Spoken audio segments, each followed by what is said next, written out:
So thank you. I think at the outset, kind of coming from afar, Vermont, I kind of had to ask myself, what am I doing here? As the day progressed, and then I think as the day progressed, it really became clear to me, crystal clear to me, why I was here.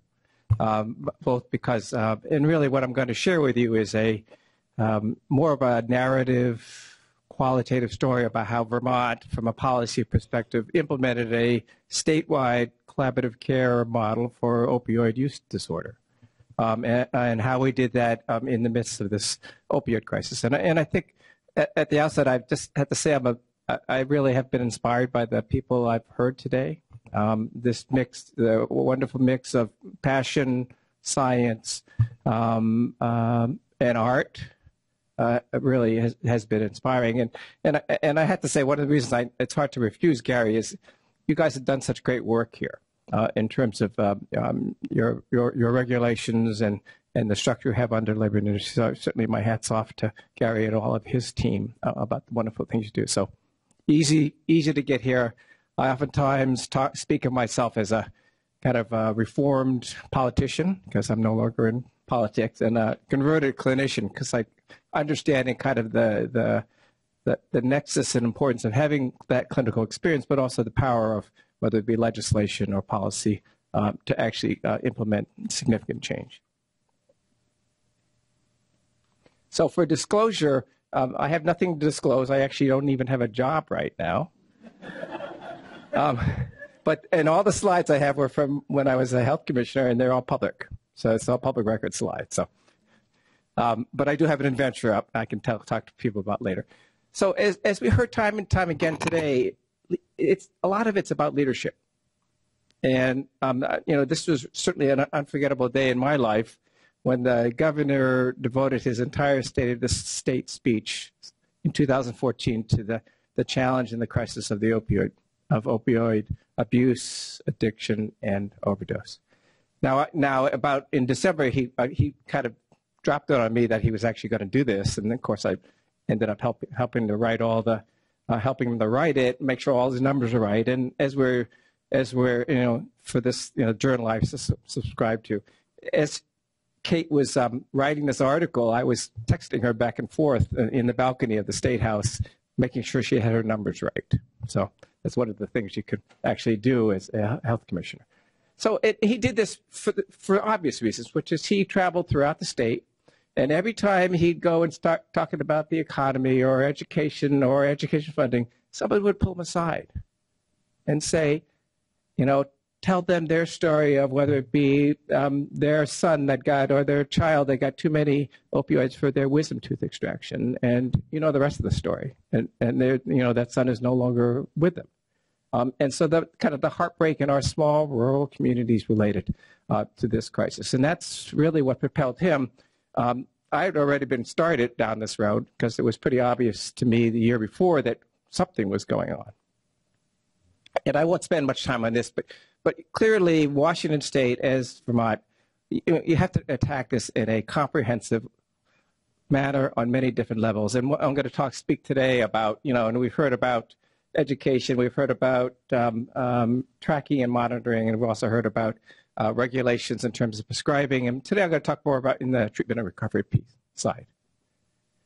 So we witnessed kind of a perfect storm, at least in Vermont, when this was kind of unraveling, so to speak. It was an increasing rates of opioid dependence, inadequate treatment capacity, really tremendous healthcare expenses related to these individuals, with opioid use disorder, the criminal activity, poor patient outcomes, funding challenges in terms of silos and how we funded opioid treatment, and then healthcare providers that really wanted nothing to do with it based on the stigma, at least initially, and then the isolation and the stigma from the individuals in Vermont who suffered from opioid use disorder.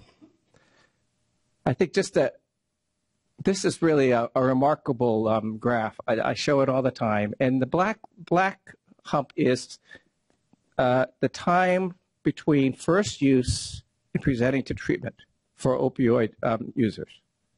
And then the blue line is what we're all used to, which is alcohol.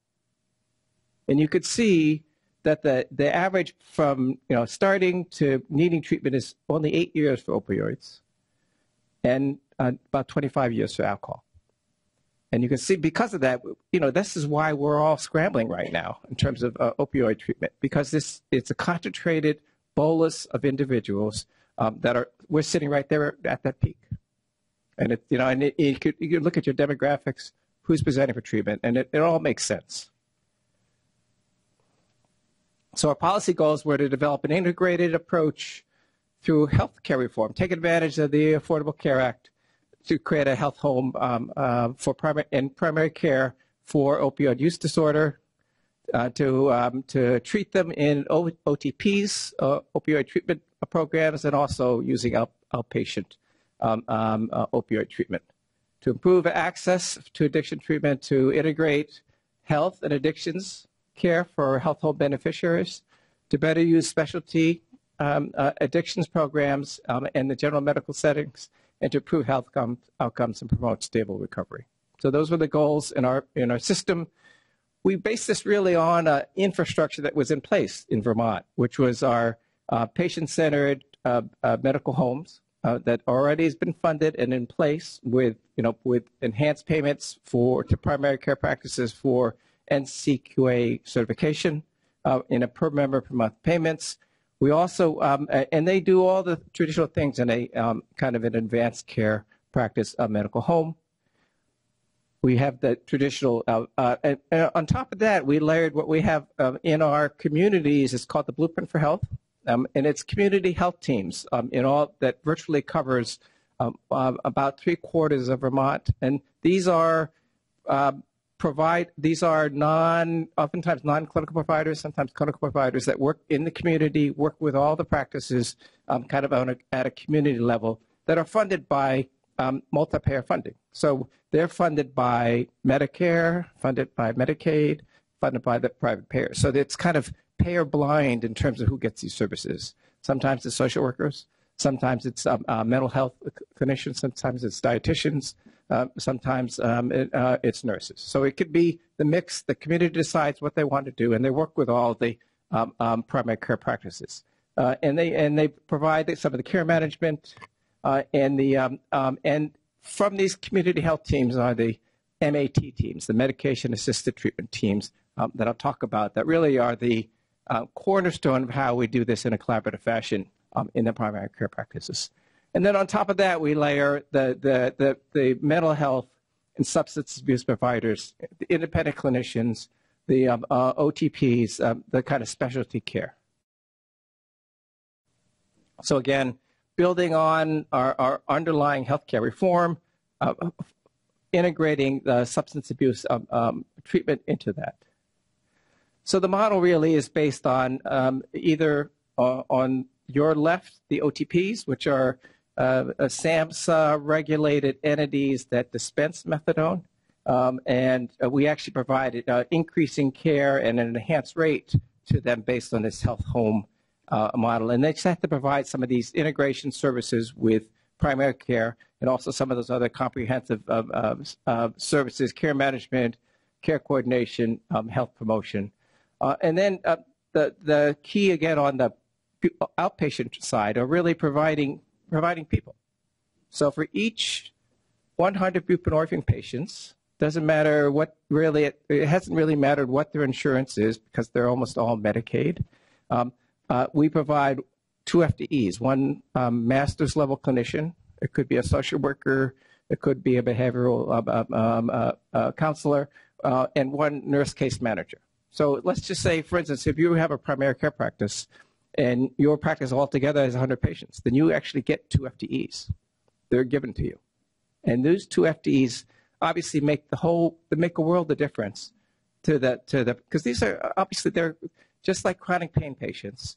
Patients with opioid use disorder are tremendously complex.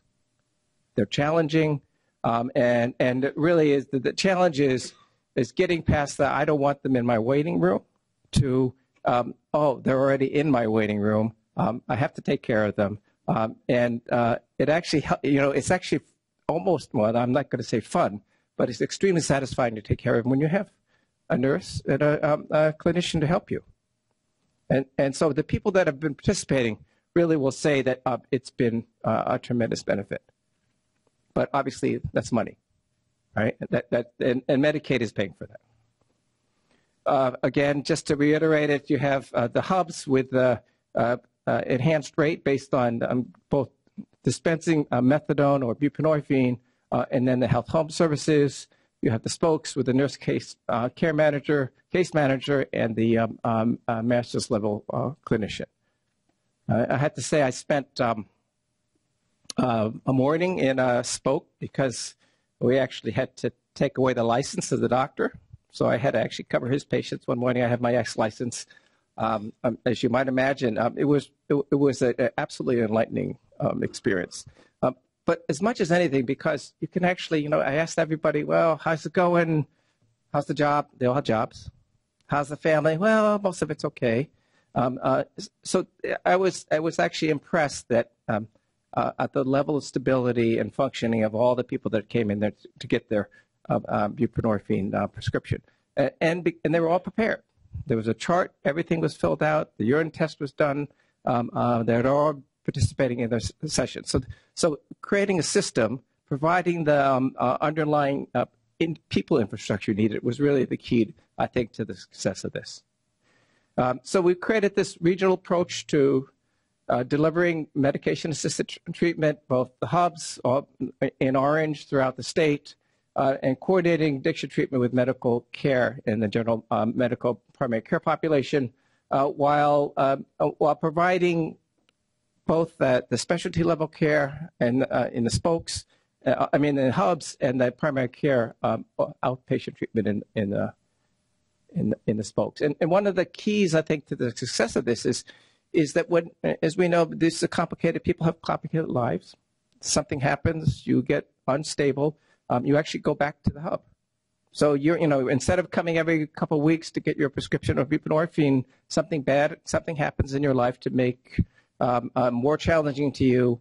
You get unstable. The spoke physician has the ability to call up the hub.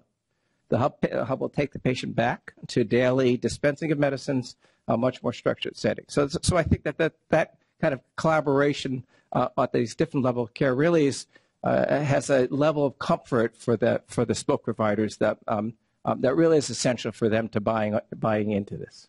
I don't need to talk about the evidence about MAT. I tell people that in 1979, 1980, I finished my internship in Boston at Boston City Hospital, and for a myriad of reasons, I decided not to continue in that program, much less my training. And they actually asked me to run a methadone clinic there after I left. That was in 1980. So it's been around a long time. So again, the hub is the regional opioid treatment center. Spoke is the medical home, and depending on the patient's need, there are support services which include mental health, substance abuse treatment, pain and management, family supports, job and life development and recovery supports. So again, OTPs, OBOT, and the primary care medical home all put together in one system to create a health home for opioid addiction. So how do we do? Well, you can see here the green line is opioids. And the blue line at the top are alcohol. And actually, I started in 2011 when it hadn't crossed yet, and I think in 2012 they crossed, and it just dawned on me that something happened. That if you look at it year to year, you don't pay attention to, but something was happening there, and it was starting to happen. But you can see what happened in terms of the the number of individuals in opioid treatment in Vermont, and as you can see, we're successful in terms of getting more people into treatment. Our success is based on increasing numbers in both the hubs with methadone and dispense methadone, buprenorphine, and the spokes. Although the spokes are, as you might expect, a little more challenging in terms of getting primary care providers to buy in and to join. But we are making slow but steady progress. This is a graph really of states that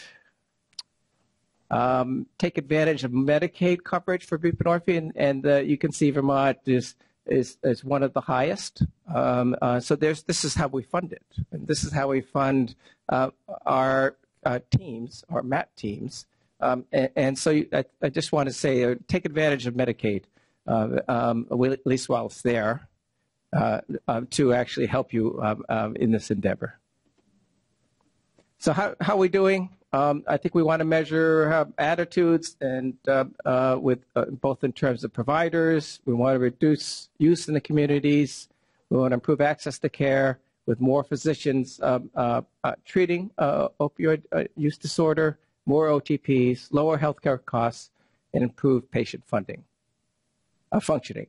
So we did a study. I mean, you're always worried about, well, if you've got to put all this money into this treatment, okay, are we going to break the bank? And the answer is we were already spending a ton of money on these individuals. So the average Medicaid beneficiary costs about $2,000 or $3,000, or maybe $3,000 or $4,000. These individuals are costing $13,000, even without medication-assisted treatment. So it was really hard to spend more money on them. And that's what our study showed, is that when you actually looked at our data, the medical costs for treating them actually went down. If you put in all the Medicaid service on top, it was about a net wash. But the actual medical costs, because they weren't in emergency departments, they weren't getting surgery for their heart valves, because you were actually preventing the medical complications. So don't let the spending really dissuade you from doing this. And the longer you're in treatment, the lower the medical costs. Again, proving. Same thing with transferring another level of care. The patient functionings on all different levels were better. If they left, they weren't functioning as well. I won't really spend much time, but as you can see, Vermont's at the top. This is a opioid death rate versus the amount of individuals in treatment. And you can see Vermont is at the top there. We're, in terms of number of individuals treated, and kind of in the middle there in terms of opioid death rates. One of the states in 2014 to 15, which actually didn't see an increase in opioid death rates. So some bright news, although this year has been not as bright. So in terms of barriers to expand treatment, primary care was efficient. Everybody's worried about time. Everybody's worried about having enough time to take care of the demands of treatment. Again, the stigma associated with, we don't want these individuals in our waiting room or our parking lots. The opioid treatment program is feeling a little kind of undervalued in the current healthcare system, and just the overall stigma that I think we're all trying to struggle with as a culture and a society to try to address this.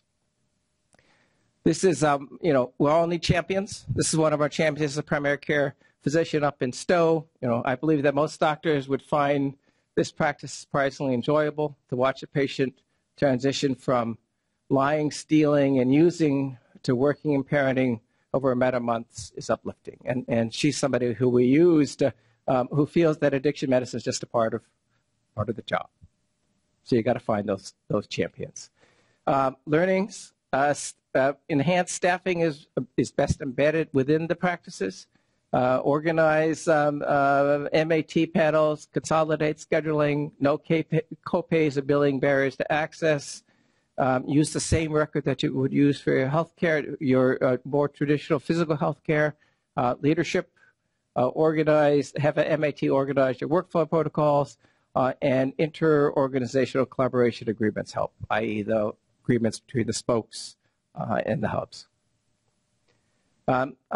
Here again is leadership, designing the model and trying to pilot it, the importance of dedicated staff time. And people thought, how do you encourage people to treat the people in their primary care practices for opioid use disorder?